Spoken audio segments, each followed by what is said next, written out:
When you're really in it, when you're really immersed in the news, it is incredibly depressing. So, since shit is so dark right now, and I am a firm believer in being able to laugh and joke even at the darkest shit and during the darkest shit, I think that we all should take a moment to enjoy Count Smirkula over here getting checked by a reporter. Go ahead.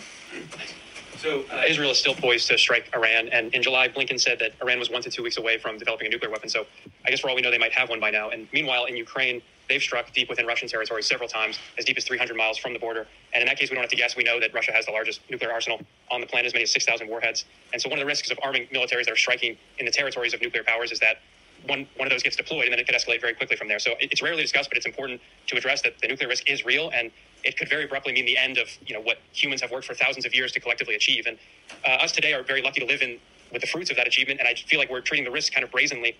So my question for you is, we often hear in response to these concerns that, well, Putin, Khomeini, they're war criminals, they're terrorists, as if they're too inherently evil or immoral for us to negotiate with. But meanwhile, this administration has financed a genocide in Gaza for the last year, and every day you're up there denying accountability for it. So, what gives you the right to lecture other countries on their moral... So if you have a policy question for me, I'm happy to take it. If you want to give a speech, no, but places in Washington where you can give a speech. Yeah, but people are sick of the bullshit here. It is a genocide. You are abetting it, and you are risking nuclear war in Ukraine for this proxy war.